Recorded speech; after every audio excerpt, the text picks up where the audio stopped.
welcome to Coach Craig Sports. Today's video that we're going to be doing is a bold prediction video. It's going to be part of a series that I'm doing with Fantasy Football Connection. Jeremy over there.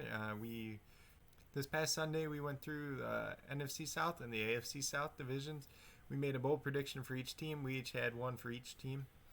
And in this video, we're going to go over them. We already recorded this on Skype, so I'm just making a little intro beforehand. And with that being said, make sure you guys check out his channel. He's up and coming YouTuber for fantasy football as well. I'll leave a link to his channel down in the description below. And with that being said, let's get into the bold prediction for the NFC South. So this one is going to be the NFC South, right? Yep. You want me to go first this time? Sure. You said you're starting with the Falcons, right? Yeah, I put Ridley won't be a top 24 wide receiver, which I know you're not happy about because you just took him last night, but I don't know. He makes me nervous, and I think Julio has like a couple more years where he's just top dog.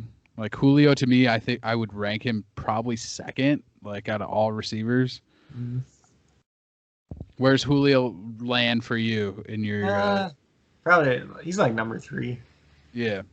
I mean, like he's like him and Adams are so close, but like Adams like doesn't have competition. Yeah, Adams is nice, and he's like almost guaranteed 10 touchdowns. You feel like, but if Julio ever scores like 10 touchdowns, he'll easily be the wide receiver one. He's like 1,500 yards guaranteed a year almost. I don't know. He's a beast. Yeah, well, Ridley. I think what was it like after? I think it was after Sanu left or something. He was getting like 8 targets a game. Right. Like Hooper left, obviously. Hurst is going to get some of it, but he's not going to get all of it. I think didn't Ridley do better actually when Julio played too? Like, yeah, that's like what helps Ridley too is he gets the touchdowns that Julio doesn't. Right. But yeah, everyone's focused on Julio and he goes over the top typically. But actually, too, like I think I don't remember what I was listening to, but they were saying Ridley actually got double covered, like more than Julio, because they always put the top corner on Julio. Right. So they just expect him to cover him. So then they like creep the safety off over Ridley. Let's see. So Falcons, I got Hayden Hurst finishes the season as a top 6 tight end. It's a pretty good one. We were talking about him a few weeks back, and I definitely he's a late round guy that I like. I don't think he ends up with like as many catches as like Hooper was on pace for last year. But he's way more athletic than Hooper, so I think he's going to have more yards per catch. And Matt Ryan wants to throw the ball to somebody in the middle of the field. Yeah, Ryan's definitely made like several tight ends look really good too, and he's usually like looking for them in the end zone. And I'm surprised how far Hurst has kind of fallen down the ADP. Like when I was mocking probably a few months ago, he was like being drafted pretty like 7th round. I was like, I wouldn't do it. Now you see him like after the 10th, and I'm like, all right, it starts to be a steal. Oh, so you have people that are taking him like really early on? Because like for me, he's been creeping up, but I do like a lot of mocks on Fantasy Pros with like ECR, and like ECR keeps moving him up, so like he's going like anywhere from like 7th to the 9th round now, and before you could get him like 11th every time. So it just kind of depends on like where you're drafting the ADP and all that too. Where do you know where he went last night? He went pretty late. He was definitely. I can try to look. I was looking at him a couple times, but I wanted to keep pushing just to get more and more wide receiver and running back depth. 1006. I'd call that like a 9th round pick, like in a regular league. Right. Pretty much all the quarterbacks are gone. Maybe like a late 8th and early 9th round pick probably. So I think that's probably about right, really. Tight ends just suck this year. Like you take the top 2 guys or just wait. Yeah, so pretty much that's what I've been doing is I either take Kittle or Kelsey. Right. Like Andrews could be all right, but like if he gets if he tests positive, he's done for the year. Is he? He's done. So. Oh, okay. So it could affect him a lot worse. And then I don't know. I don't like Ertz this year. I don't like Waller this year. Yeah, I don't like either of those guys either. I never really liked Ertz, mostly because it seems like he's not going to get enough targets, and then everyone on that team gets hurt, and then you're like, oh, okay, it's the Ertz show. It's the Ertz and Goddard show. But I don't know. That's one reason I took Rager this year. It's like, all right, they got to throw to someone, and it doesn't seem like Alshon Jeffrey's like getting better. Every time there's a news report, he's just like, yeah, I'm good. He's gonna start the year on the pup, and then he had surgery for Liz Frank, which is like the worst injury to have if you're a wide receiver. Yeah. Because like even if you come back, like you can't run full speed, and he has no speed to start with anymore. Right. And then like his shoulder always acts up. Some people are like, I like him this year because nobody's drafted him. I'm like, I still won't touch him. I'm staying away unless it's like maybe my last pick and I can just throw him on the injured reserve. But yeah, I can't remember if anybody took him in the league from last night or not, but they didn't. He's still sitting there, but I don't want to drop anyone to make room to put him on reserve and then try to pick somebody back up again. Yeah. Let's see. So where were we at now? We got 3 teams left. So we just did the Falcons. Yeah. Let's see. So the Saints. I got Breeze as a top 6 guy, and I know he's going super late, but he's been my late round like guy to grab lately. If I'm going super late, sometimes I'll hit up Cam or Roethlisberger. Roethlisberger has a really good like first few weeks too, so I can see him like doing pretty well to start. But I think it's Breeze last year, and I could just see him, getting back to 5,000 yards like he used to hit like every year. See, my thing is like he's going like quarterback like 10, 11 right now. So it's not like crazy to think, but it's just like how much are they actually going to throw the ball this year? That's my thing. It's like because last year it seemed like they threw the ball a lot, but I think they're going to try to get back to like running like because their defense is better now, so they're not getting as many shootouts. So I think they're going to be like when Mark Ingram was there and like he ran the ball a lot. I think they're going to run Latavius Murray and Kamara a little bit more. Kamara was actually hurt like a lot last year. Like his knee was messed up like in like week 6 or something. He played like most of the year with it, besides his high ankle sprain weeks, and like that just came out like maybe a week or so ago. But yeah, I don't know. Like I think Breeze will do fine, but I just don't know like if he's going to get enough touchdowns or if they're going to throw enough. So that's like my worries with him pretty much. What's your bold one for the Saints? Emmanuel Sanders finishes the season outside of the top 45 wide receivers. Yeah, I can see that. I haven't picked Sanders once. I know some people are all excited for him, but I don't know. I think that's the Michael Thomas and Kamara show there this year. Yeah, well, like everybody, a bunch of people are talking about him, like, oh, they said Sanders finished like so high last year or whatever they're talking about. Sanders played in 17 games last year. That's why his wide receiver finish was higher, because he was on the Broncos before their bye week and on the 49ers after their bye week. At the end of the year, he wasn't doing anything. Like, Debo started getting the ball, and then, like, Sanders was just, like, out there. Yeah, and how old is that dude now? He's, like, 32. But, like a lot of people I heard is, like, last year he was coming off the ACL tear, so they're like, oh, he wasn't all the way, like, normal. But I'm like, Michael Thomas is still going to get, like, 150 targets. He's not going to get what he got last year. But Kamara's going to come out, and Kamara's going to have 80 receptions, or 81, I think it is what he gets every year usually. It's like something, a number like that. He's got like 2 years in a row or 3 years in a row or some odd thing like that. I don't know. I think Jared Cook's more of the third option than Emmanuel Sanders even. Yeah, I can see that. And Cook seems to get like a lot of red zone looks, but he scares me this year too. Like I wouldn't touch him. Like he had 44 catches for like 10 touchdowns. Like, yeah, it was like a crazy amount. I picked him up last year and he helped me, but I wouldn't draft him. Yeah. Like if you draft him, like you draft somebody else and just play him in a decent matchup, but like that's all you can do with him. But I think a lot of his touchdowns came too because they weren't using it. Like Kamara was really good at the goal line like 2 years ago or the year before that, and like they stopped like because he was hurt, he wasn't getting all those touchdowns. So then Cook and Thomas got like a couple extra touchdowns, but not like anything crazy because of it. To me, the Saints is like you get Michael Thomas, you get Kamara, and then it's like I'm not real crazy about anybody else though. Yeah, they're not like like the Chiefs is like almost the top 3 guys there everyone wants. I've seen people like stack Mahomes with Kelsey, and then take like Clyde if you can. I don't know. It depends on where Mahomes goes. But what'd you have for the Panthers? DJ Moore finishes the season as a top 6 wide receiver. I have the same exact one, so we totally agree on that. Did you have top 6 or what? Yeah, I put top 6, which is funny. I think I got him at wide receiver like 7 in my rankings right now, but I figured like last year he was really good, and he was with the crappy quarterbacks. Kyle Allen and Will Greer suck. Teddy's more accurate, if nothing else. And they brought in Robbie Anderson, but like all he does is just run straight deep. Yeah, Samuel and Bridgewater doesn't really do that. He's not really a deep guy. He's kind of like middle target zone range. Like he can throw deep, but he just doesn't. And I think bringing in like Joe Brady, I think it's going to help get DJ Moore open even more often. Plus, he was like, people talk like, oh, Curtis Samuel scored all the receiving touchdowns last year, but DJ Moore was targeted just as much in the red zone.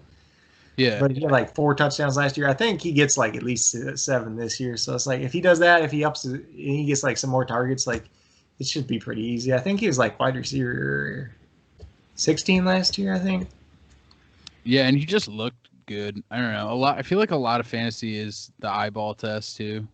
Mm-hmm. Like I remember last offseason watching Mark Andrews like just throw people out of the way in the preseason. I'm like, I'm gonna take that guy, and like that's kind of half of it. DJ Moore has always looked like he belonged, and to do that, like he was a rookie last year, right?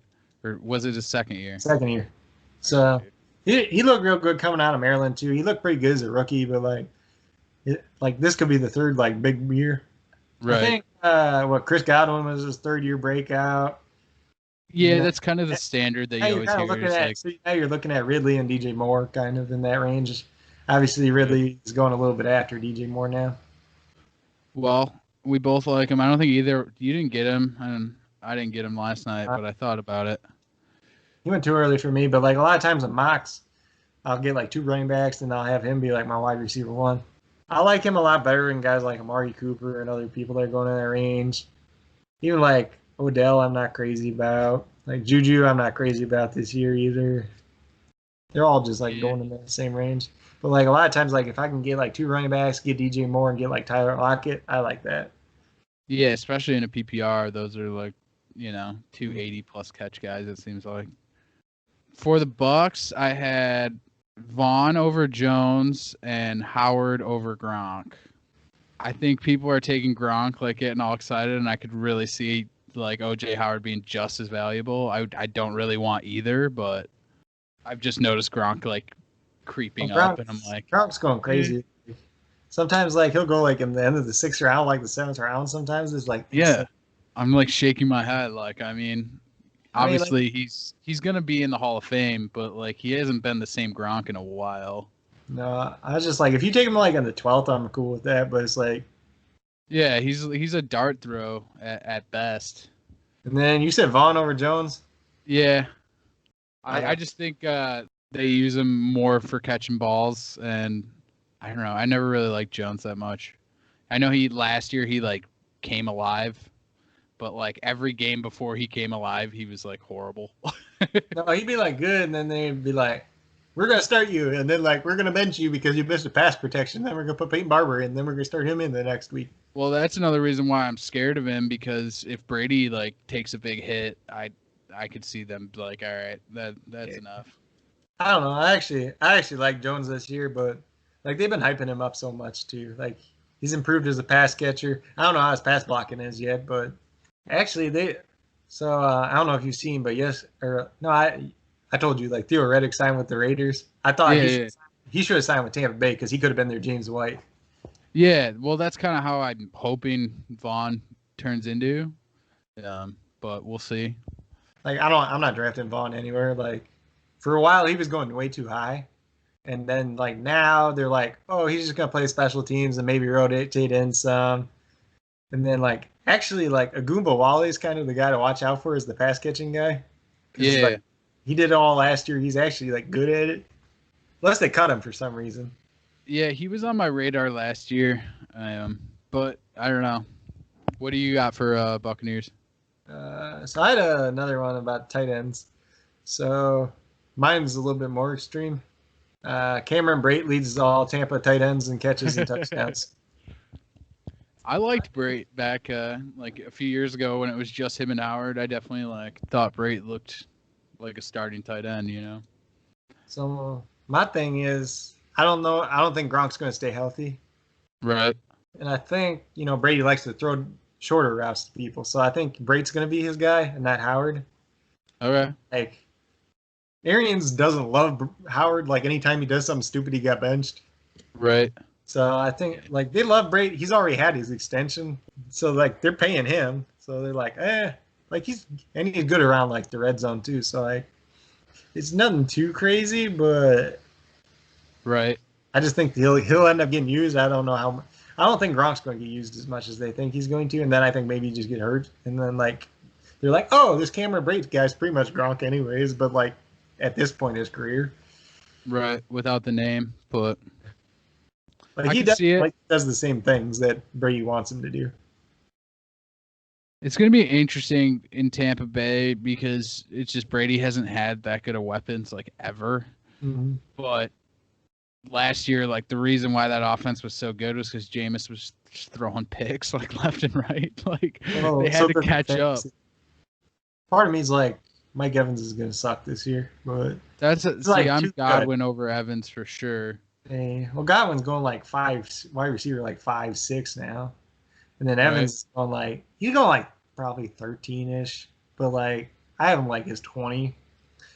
I got you. I think he's just going to be like, he's probably going to get his 1,000 yards because he always does. Like, you remember how Brandon Cooks always had like 1,000 yards and like 5 touchdowns? Yeah. And didn't matter like what team he was on. It's pretty much just going to be like that, is like what I think is going to happen with Mike Evans. It'll be an interesting season for them for sure. Do you avoid guys that are like in a new system or new coach, or do you like that? Sometimes it just depends on the situation for me more so. I got you. Like Tampa, I don't think it affects that much. Right. Because I think Brady's going to be all right. Like they're going to run like Bruce Arians' system, but they're going to change it up to how Brady likes things too. Right. Well, and it's like Brady is the final guy to make the decision. So, but then like you look at some of these other teams, like Carolina is going to be different, but like I don't know how much that changes too much. Like, because it really doesn't change much for McCaffrey, and it doesn't change much for Moore for me. I think Bridgewater could be better because of it, and then I think like Robbie Anderson's like a flyer guy that's not awful because he played at Temple with Matt Rule too. Okay. His problem with the Jets is like he didn't try hard. Like he just was lazy. So like if Matt Rule is somebody he actually knows and like Rule trusts him and like he can motivate him, like he could be all right. And he's shown sparks of being pretty good. He's had those blow up games before where you're like, oh, who the hell? You look at it like people like Rashard Perriman this year. Like I wouldn't touch him. Because like he's just going to beat Robbie Anderson, and Robbie Anderson was no use last year. Yeah, I don't really like Perriman either. I mean, you can get him kind of late, but it's just like if you're going after somebody like that, I'd rather just go after like a lot of other people. Yeah, it seems late. Like you might as well just. Who do you think has the most upside? Not like always the floor. Like I don't know. I never take that Cohen guy from the Bears for that reason because I feel like he's him and he's not going to explode. And they're that one really good year, like where he was like 8 or whatever. Yeah, because they like kept doing those trick plays, and like if you watch the Bears at all last season, it seemed like every defense like figured out that coach's scheme. Because Matt Nagy's an idiot. So well, right, but the first year he was doing that, everyone thought he was a genius, and then it's like, oh no, they figured it out. Yeah, but like you just literally took Andy Reid's playbook and then you just tried to run all the trick plays. Like you tried to run like 14 trick plays a game. Like it's not gonna work. It only works like when you throw one in like every like 25 plays. Right. Yeah. And he does it probably like half the time. You're like, okay. Like last year it's so bad, and then there'd be like games he's like, I'm gonna let Mr. Trubisky throw the ball 46 times and let run the ball like then they ran the ball like 13 times in one game, and then like his press conference afterwards, he's like, only an idiot would do that. Yeah, I remember watching that. We're gonna run the ball 20 times next game. Only an idiot would run it like 14 times. Like, yeah. But I don't know. I think the Bears offense gets a lot better this year because Nagy's not going to do the play calling. I don't think. Do you like Robinson then? No, I don't like Robinson. I got you. I think Robinson was only good last year because Trubisky locked onto him and had to throw to him. I got you. But, I don't know. I don't know. Like if Foles is the quarterback, I don't like Robinson. If Trubisky is the quarterback, Robinson will be all right. Because like Trubisky only knows how to like make his first read. Right. Yeah, and he's always looking. Like he's like either throw the ball to the first read or run. Right. And then he got real bad when Nagy tried to make him not run the ball. Yeah, Trubinsky's an interesting player. Like, I think he had one game where he had like 6 touchdowns or something. You're like, what? Well, last year, like, where's Washington's defense, and like Washington's secondary was terrible. Like he had 5 touchdowns, but then like he's only good against bad teams. Right. Like he can do okay against, like, he's kind of like he's in that range with Sam Darnold and Andy Dalton. Like they do real good against bad teams, but then like they play somebody good, and like Matt Ryan's kind of that way too, actually. Like not as bad, but like for forever, Matt Ryan, like he played a good team and he threw 3 picks every time. Yeah, I like Ryan a little more than I feel like he's a tier above Trubinsky for sure. No, like he used to do that. Like he's a tier above those guys, but like he used to do that all the time. Like he'd get to the playoffs and he'd play a good team and he'd just throw 3 picks and they'd lose the game. Yeah. Except the one year they went to the Super Bowl. It's like that was a crazy Super Bowl. Okay, guys, that was the video. Hope you guys all enjoyed our bold predictions. If you agree with them, let us know down in the comments below. If you have any of your own, also let us know down in the comments below. With that being said, be sure you check out Jeremy, Fantasy Football Connection. Like I said, I'll leave a link to his channel down in the description below. Hopefully we didn't ramble on a little bit too much for you. Hopefully all that information that we did provide was useful for you as well going into the fantasy football season. And with that being said, be sure you check out his channel as well. He's going to have the NFC South bold prediction part of the series up on his channel, so we're going to go back and forth. So I'll put one video up on my channel, and then he'll put one up on his. So I'll have 4 in total on my channel, and he'll have 4 in total on his. Be sure you check all of them out between the 2 channels. If you haven't already subscribed to both my channel and Fantasy Football Connection, please do so. It helps both of us out quite a bit. It helps build the community that I'm trying to build here at Coach Craig Sports. It helps his community that he's trying to build over there as well. Also, if you're a new or current subscriber, please hit that notification bell. It'll let you know every time I post up a video. Do the same for his channel as well. It's going to do the exact same thing for him. If there's anything you guys like to see in the future, just let me know. We're going to be trying to do some more of these series with different people in the community, bringing them onto our channel, going on to different people's channels, different people's podcasts, stuff like that. I think it's very useful getting more opinions in there too. Obviously, if you guys follow me on Twitter, I retweet a lot of people in the community's posts, what they think about different players, their rankings, injury updates, everything like that. So that is at Coach Craig Sport on Twitter. You can also be sure to follow my Facebook page, Coach Craig Sports. If you guys need to get a hold of me for any reason, CoachCraigSports@gmail.com is also another way to get a hold of me. Check out the Fantasy Football discussion page on Facebook as well. But with that being said, that's pretty much all I got for today. This is a bold prediction video for the NFC South. Hopefully you guys all enjoyed this video, found the information useful, and look forward to having you watch our future videos as well.